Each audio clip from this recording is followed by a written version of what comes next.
my name is Abbey Lynch, and I'm back for another round of teen book talks. November is Native American Heritage Month, so we're celebrating this month by spotlighting some books by Indigenous authors for you to check out. We've got a mix of fiction and nonfiction, and there'll be a little something for everyone. The first book today is If I Ever Get Out of Here by Eric Gansworth. Lewis Shue Blake is used to the joys and difficulties of life on the Tuscarora Indian Reservation in 1975. The joking, the fireball games, the snow blowing through his roof. What he's not used to is white people being nice to him. People like George Haddonfield, whose family recently moved to town with the Air Force. As the boys connect through their mutual passion for music, especially the Beatles, Lewis has to lie more and more to hide the reality of his family's poverty from George. He also has to deal with the vicious Evan Reininger, who makes Lewis the special target of his wrath. But when everyone else is on Evan's side, how can he be defeated? And if George finds out the truth about Lewis's home, will he still be his friend? So that's If I Ever Get Out of Here by Eric Gansworth. Next up, we have Hearts Unbroken by Cynthia Leitich Smith. When Louise Wolf's first real boyfriend mocks and disrespects Native people in front of her, she breaks things off and dumps him over email. It's her senior year anyway, and she'd rather spend her time with her family and friends and working on the school newspaper. The editors pair her up with Joey Carew, the ambitious new photojournalist, and in no time, the paper's staff finds themselves with a major story to cover. The school musical director's inclusive approach to casting The Wizard of Oz has been provoking backlash in their mostly white, middle-class Kansas town. From the newly formed Parents Against Revisionist Theater to anonymous threats, long-held prejudices are being laid bare and hostilities are spreading against teachers, parents, and students, especially the cast members at the center of the controversy, including Lou's little brother who's playing the Tin Man. As tensions mount at school, so does a romance between Lou and Joey, but as she's learned, dating while Native can be difficult. In trying to protect her own heart, will Lou break Joey's? So that's Hearts Unbroken by Cynthia Leitich Smith.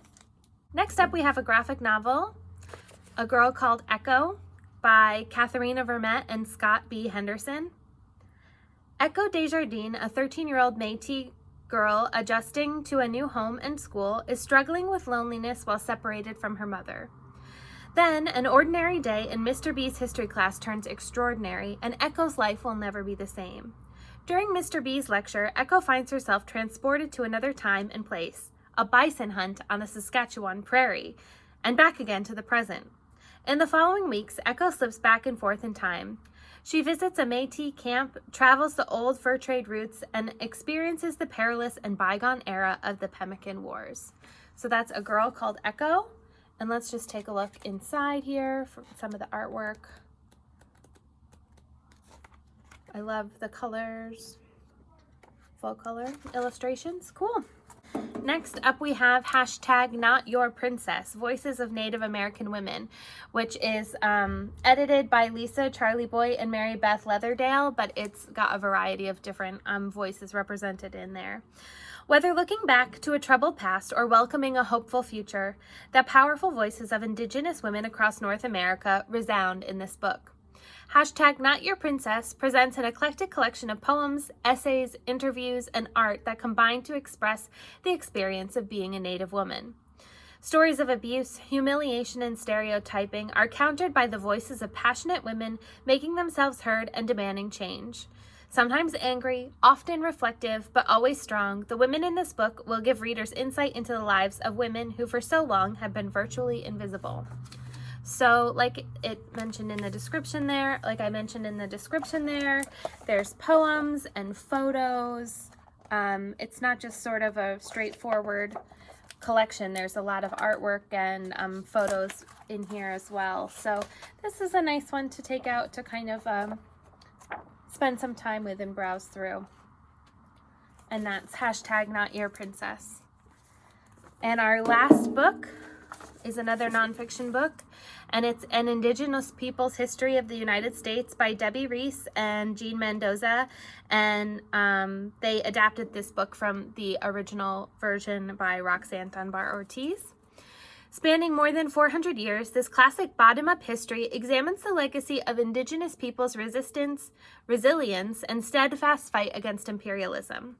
Going beyond the story of America as a country discovered by a few brave men in the New World, Indigenous human rights advocate Roxanne Dunbar-Ortiz reveals the roles that settler colonialism and policies of American Indian genocide played in forming our national identity. The text from the original version is adapted by authors who are curriculum experts and have been adjusted for middle school and high school audience.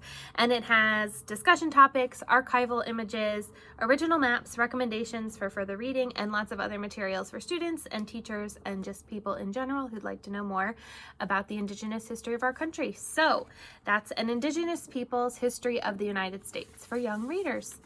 So that's it for this week. Any of these books you can check out, come in and browse or place a hold online, and we'll see you next week.